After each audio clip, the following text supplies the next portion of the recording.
stream onto my business Facebook page. Yeah, and I think that's the link that we gave people to go to. And right. The technology is Jean and M Tool. They sort that out. I just show up. Let me just add your tagline where real estate and travel meet. All right, excellent. So we will go live and I will let you know here. Let me just make sure all of our settings are proper. Okay, it says it's setting up and I'll cue you when we are live.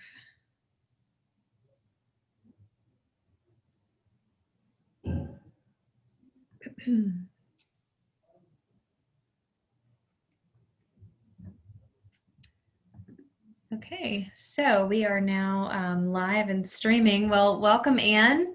Thank you for joining me today. Thank you. Pleasure being here, Margot. Yeah, so before we get started, for all of you who are watching, today I will be doing a Facebook interview with Anne Brobyn, and I want to introduce you to our guest before we get started. So let me tell you a little bit about Anne and her background and why I'm choosing to interview her today. So Anne, and I'm going to read a little bit about her. Anne is a tourism trailblazer, an award-winning travel expert teacher, and the force behind Hibiscus International. A true citizen of the world, she has spent many years traveling abroad and started her tour business 3 decades ago while on the island of St. Vincent and the Grenadines. Anne began her career as a teacher. During those early years, she pioneered a series of successful cultural immersion trips for Humber College students, starting with tours to St. Vincent, an island that she knew so well. From that point on, her career changed gears to focus exclusively on the development of educational travel and learning programs abroad. So it's my understanding that Anne has 35 years in travel and education, and then 17 years most recently spent on a niche in real estate tourism. To go on, teaching, mentoring, and mobilizing groups were always among Anne's foremost passions. Her over 3 decades, as an educator, she has developed and taught tourism-related curriculum at Humber College, Seneca College, and Georgian College, spanning a wide range of topics including tour development, tour leadership, geography, entrepreneurship, spa tourism, event and attraction promotion and management, just to name a few. Along with that, Anne has sat on numerous national travel advisory boards and authored a best-selling book. Anne is a notable columnist for the North American travel media, with outlets including the Leisure Group Travel out of Chicago and Baxter Publishing in Toronto. And also, she has authored a number of online travel training manuals for international education institutions. So with that in mind, Anne, welcome. Again, thank you for being here. Thank you, Margot. Yes, so let's go ahead and hop in. I know we have a limited time here together today, but I first wanted to ask you, this career of travel and education, what were the key factors growing up which influenced your passion for travel the most? Well, I mean, I think a lot of us we generate our passions from our early experiences in life. And I'll have to say my family was probably the first and foremost inspiration for me. My father was from England and my mom is from Nova Scotia. And they were very adventurous. They met during the war, and my mom ended up going back to England with my father, and they worked around Europe and rode motorcycles and had a great life, about 7 years of this. My father was a pilot, but he was also all of his career was in the aircraft industry. So planes were in their life. He worked on the Berlin airlift, flight refueling. He came over to Canada with the Avro Aero, which is a story in itself. And from there, most of his time was with McDonnell Douglas, and later, for most of his career at least, was into Havilland Aircraft. And he was head of quality control. Put that with the fact that we lived under runway 23 in Toronto. And I worked at the airport as I was growing up, when I was of age to work. And just planes were in our life. We had prototypes in our basement. We had a barbecue made out of airplane parts. My father was very creative. Wow. So I would say it was that kind of adventuresome spirit.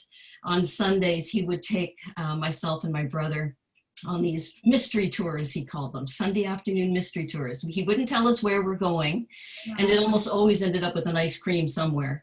Yeah. But it was a great family time, and then we'd come back and have our Sunday dinner together. So it was just part of exploring the world. And sometimes he didn't even know where he was going. It was just wherever we ended up. So blood, the love for travel. Yeah, and exploring and being curious, even if it was our own neighborhoods. Even the neighborhood kids wanted to come with us on these mystery tours. So he used to pack the car. And they took us pretty much every summer. That's when my father had his vacations. So we have actually traveled coast to coast with my mom's family in Nova Scotia. We would go down probably every other year. Staying on a farm in Yarmouth, Nova Scotia, or my cousins up in Halifax. Okay. And then we would fly out to Vancouver to visit friends of the family. Sometimes we took a train out. So we've done coast to coast in Canada and parts of the US as well, where we had some relatives. So family vacations were important, and we looked forward to them. They took us to England to visit and explore our family roots, where my mom and dad used to live, and meeting family there, and that established really strong ties there. So I took my son back actually a little bit later in life so he could see where his English roots came.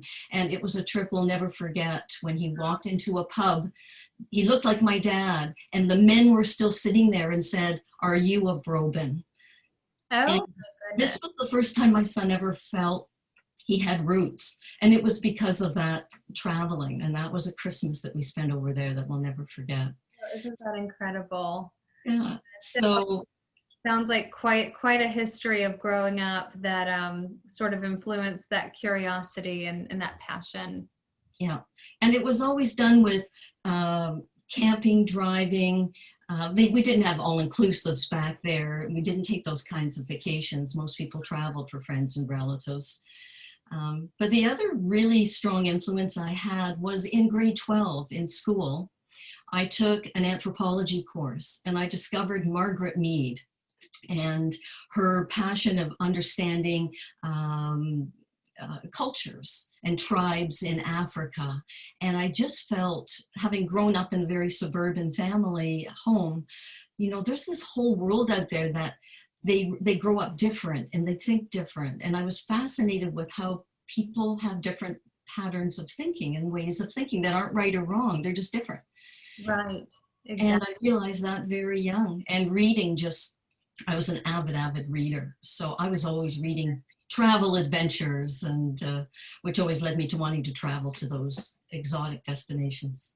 Yeah, absolutely. Well, I love hearing that, and it all makes sense now, how over the past 3 decades, really, I mean, you've contributed your professional life to this industry, and to imagine that it started when you were just a little girl. Yes.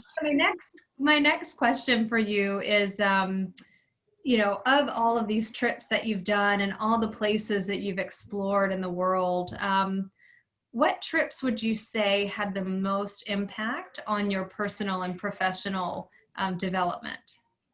Well, this question, when you did send it out, probably had me thinking, oh my gosh, I've been to so many places. And some had an impact for a negative reason, some had it for a positive reason, and some were neutral. So I tried to eliminate everything and put the ones that probably had the strongest impact. And that sort of leads to about 5 different travels of all my world travels. And the first one was, there was a program that the government ran one year back when I was a late teen, and it was called Contact Canada. And the whole concept was to take 9 Canadian youth and pair them with 9 foreign students overseas, bring them together and form a cluster, and then have several clusters like that formed, but they would travel to different parts of Canada and study cultures in that region. So I was selected from, I don't know how many people applied for this, as one of the 9 Canadians to go out to BC, British Columbia, and to study all the different cultures, including the Sikh and the Chinese, Asian, the Native Indian cultures that were prevalent at the time. And this was when you were in high school, or? I was in college at the time, yeah. So I thought it was my first or second year of college. And so the majority of Canadians that were traveling were French Canadians. So French was the language that we spoke most often in our group. And this was a month long. And we spent several weeks out in BC traveling around and visiting. And then we met up with 2 other groups in Toronto. And then we met up with another 6 groups in Montreal. And then we met up with all the groups, 12 groups in Ottawa for the final reception.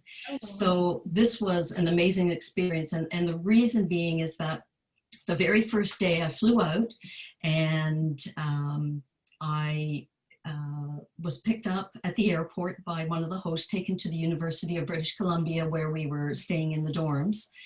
And I paired up with a roommate, and her and I went out for a walk, and we had this adventure. I won't go into the details, but it bonded us, and we became best friends, not only there, but we are still friends today. Oh, she lives in Ottawa.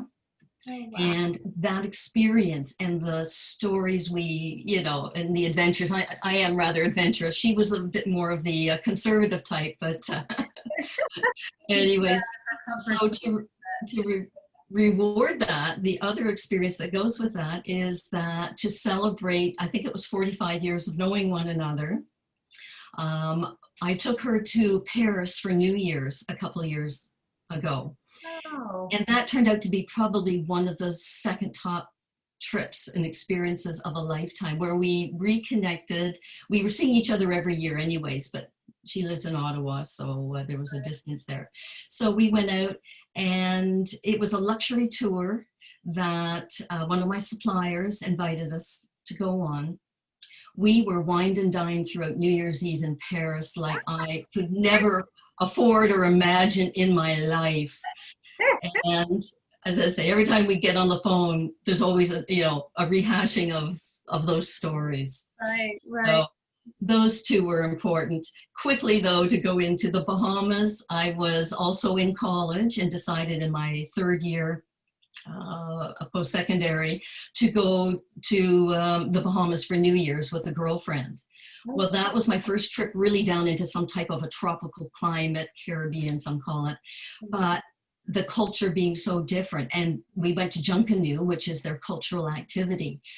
I was offered a job when I was there. We were sailing around on boats, and I thought, I wrote a postcard to my parents saying, might not be coming home. You can imagine, I got home before the postcard, thank heavens. But I decided, you know what, I've got 4 months left of university. Right. I'm going to finish up. If I'm meant to be back in the Caribbean, I'll be back. And I knew I would be going back. And so that started my whole love for the Caribbean. And I took my family sailing into Bequia for Christmas one year, and their family and friends. There was 12 of us. We chartered a sailboat, and Bequia is one of the islands of the Grenadines. Right. It's my first time there, and we sailed in. It's 9 mornings where they have this big festival going on, the only one in the world like this. For 9 mornings, they celebrate Christmas, basically, leading up to Christmas. So there's drums beating, and we're on the boat. And because there was no airport there at the time, you had to take a boat to come in.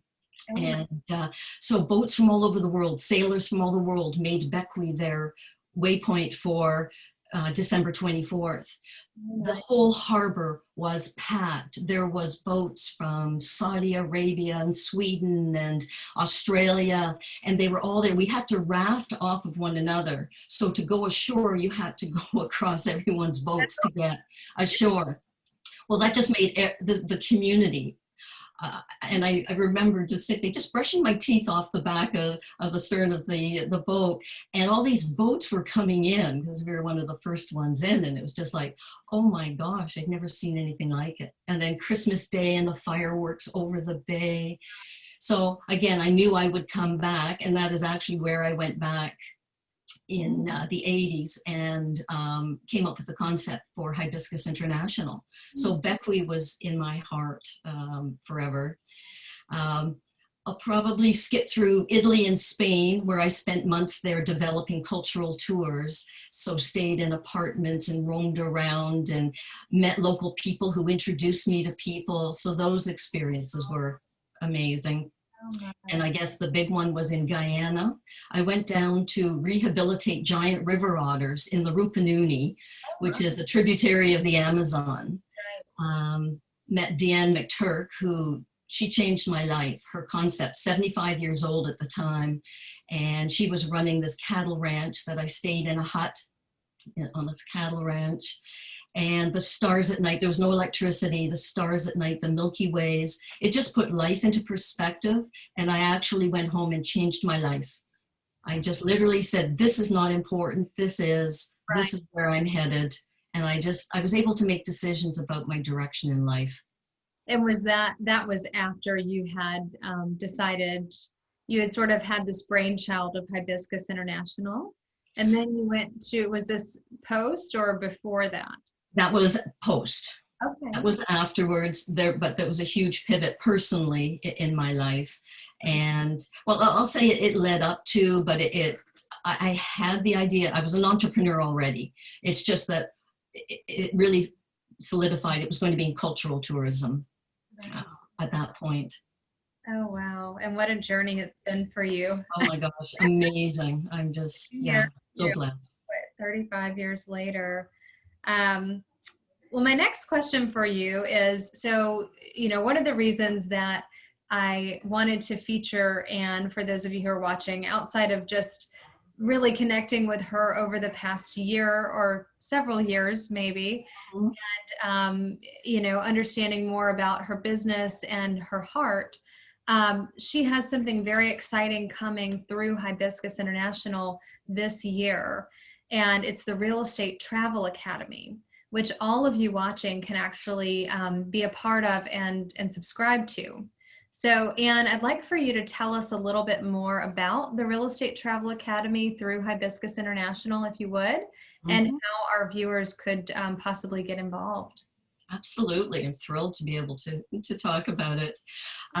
Real estate travel is not new to me. I started 17 years ago in the niche, developing this niche in real estate tourism. It was after some other changes in my life, and certainly 9/11 impacted the change in the way people traveled. And I just felt that this was a new sustainable way to bring people to look at real estate to some of these amazing destinations that I had been to. So I looked at putting together the two largest industries in the world, really, tourism and real estate. And by putting those together, it has set me on a course for 17 years that just keeps growing and growing. So what we decided was that it was time to pull together all these different pieces. We started with the real estate tours and cruises, And we've been doing those for 17 years, but now we can add more of the education, more of the culture. These are the things we have found that the real estate agents and investors really needed, but maybe even weren't aware of how necessary they were in order to do a good international transaction. Right, right. So we built this team and we designed a membership platform, and we're hoping to launch New Year's Eve. And my team watching this are going, what? I can just see that. Yes, we're going to try and do it for New Year's Eve. That was my goal, at least. And what we do is we offer support and a resource center for real estate agents and investors from around the world, not just North America. And it includes our live interactive virtual real estate tours, which I believe you had a chance to participate through your connections. And we're going to do several a month of those. We have podcasts, and right now we're on all channels for podcasts. Oh, great. And our COO, Gene Joshin, he's been organizing those for us and doing interviews. So we've got a lot of those lined up now. And we have a networking lounge where you can go in and talk to other people that are in the membership, have your own conversations going. You can connect with them. You can read their profile, see who lives where. Oh, I'm interested in Croatia. Let's see if Anne has anybody over the Real Estate Academy, has anybody in Croatia I can talk to. You can connect with these people. Amazing. I mean, that's such a great way to connect. If you're a real estate agent and you're watching this, you know, what better way to establish referral partnerships, or even just to understand if you have a passion for international travel, you know, to really not just read about or watch on TV, but actually get to know people from those areas. You can build relationships, which is what this is about. I sometimes joke with my team that we've started a dating service for real estate agents, investors. I'll introduce you, but what you do is your business. Okay, we don't get involved in that. We don't take any of your commission. We don't take any of your referral fees.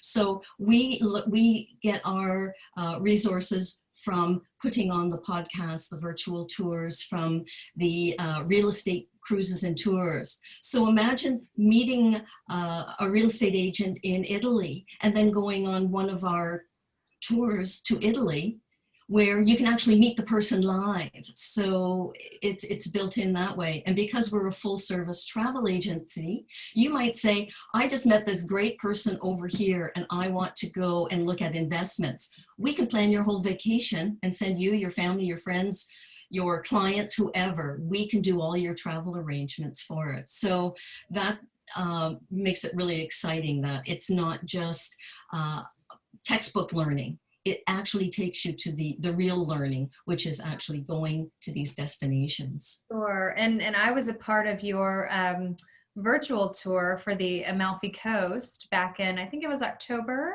Yes.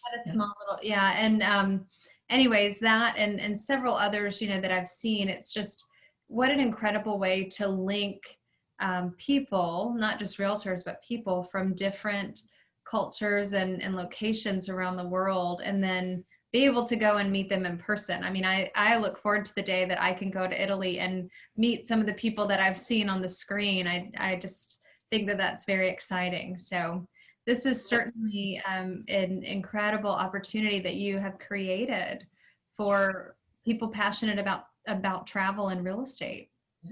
Thank you. The virtual tours, the live tours, everything we do also teaches you how to do business in those cultures. Okay. So there's a lot around the education, how to do business.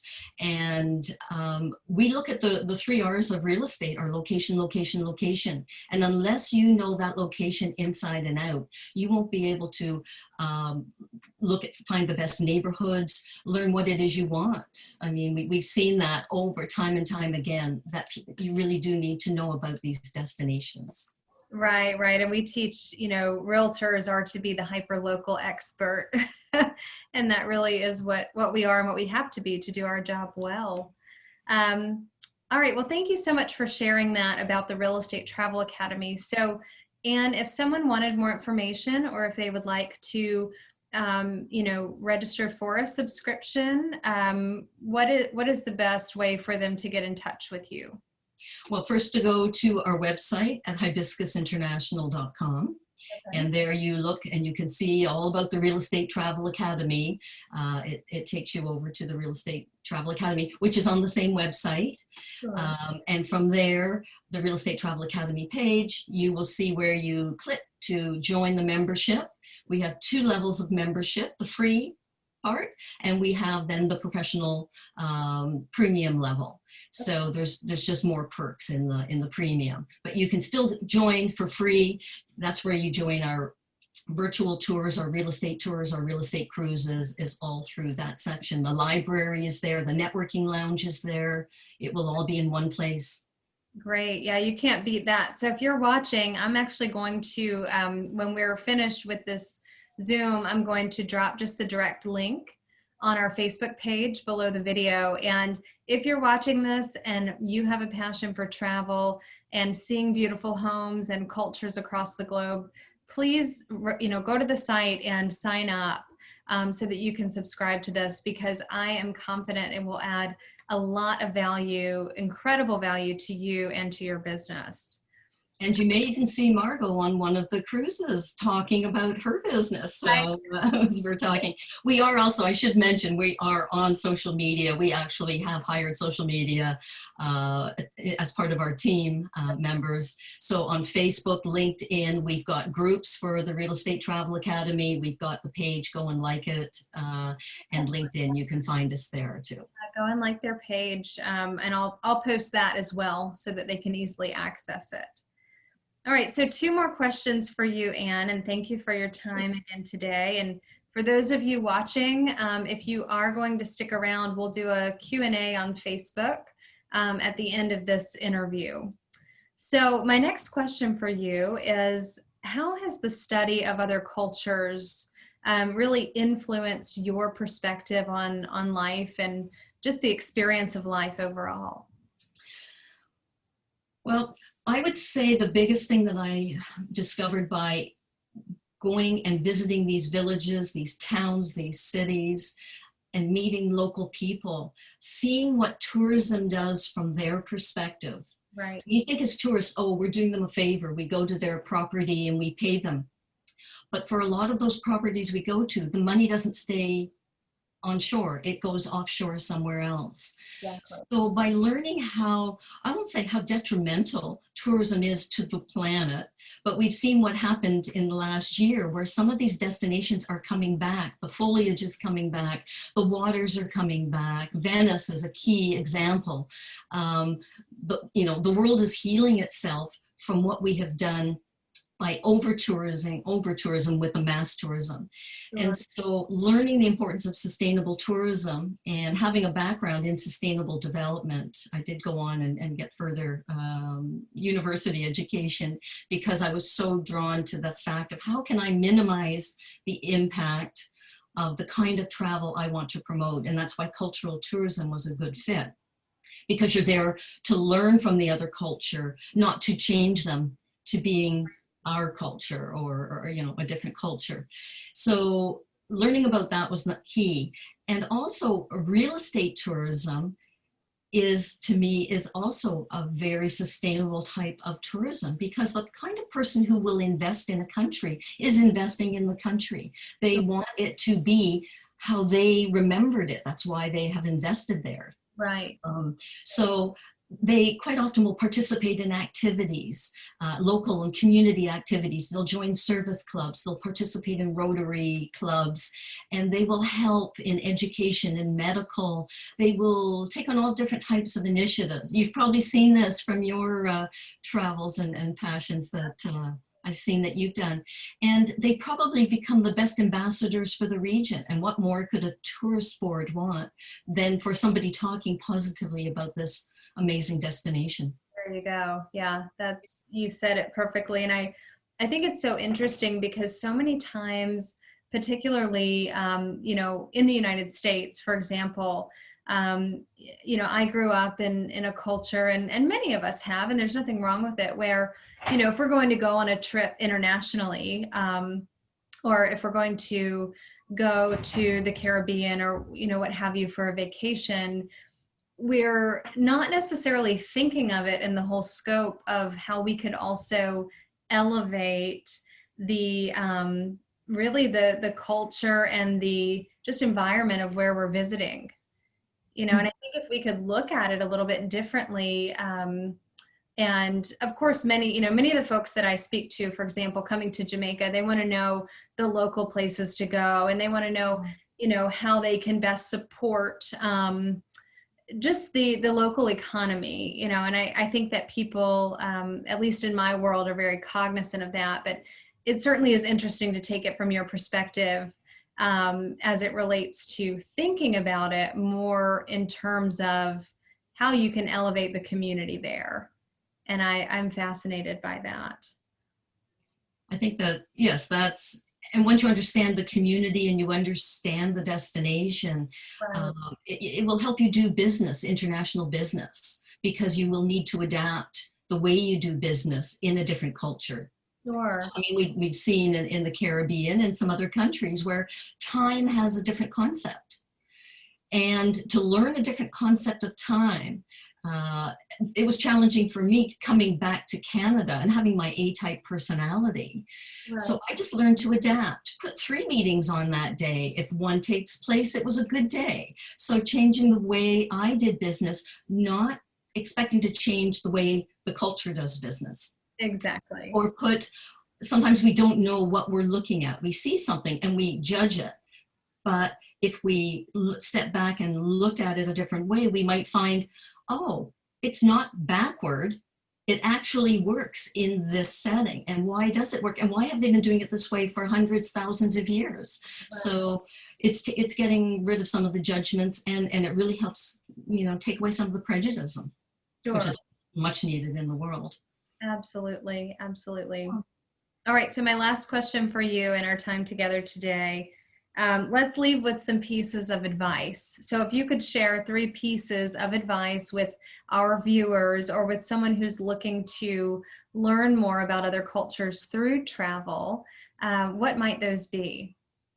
Well, first of all, being a book person as well, read, learn, ask before you go to a destination. That will save you time when you get to a destination, because looking at a culture to me is like having an onion, and you peel away the layers. Yeah. And if you're still dealing with the surface, you're never really going to have an understanding of a culture, and you never will have a full understanding of any culture. And in fact, what I find is the more I peel away, the bigger the onion's getting. And there's just so many layers on layers and different ways of looking. And I've lived abroad, and yeah, it doesn't matter how many years I would live in a destination. When you come from away, you still are and need to respect. You are not from there. Right. So accepting that was hard for me. So study, learn as much as you can. The accommodation, which I've already talked a little bit about, is just stay in locally owned properties where the money's going to stay there. Explore the neighborhoods, use local guides. So use and keep the revenue and your conversations as local as possible.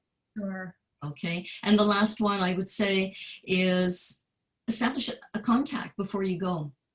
There's so many, like journeywoman.com is a great way for women. When you travel, you can meet other women around the world. And I traveled with the person who started all of this, rest in peace. She did pass away, but she started this, and it will go on for years. We started at the same time. Oh. And you can get in touch, journeywoman.com. Woman.com. Yeah, it's just a great way. There's other ways. Our network, if you want to meet a realtor before you go, come onto our network and say, I'm coming over in, January, February, March, April, whenever, the world opens up for travel. And just think about it. When I've done that, they either will meet me at the airport, great bonus, or they'll meet me at the hotel, and all of a sudden we're going out to dinners, we're talking, we're learning, sharing. And I travel a lot on my own, so I've almost always tried to have a contact before I go.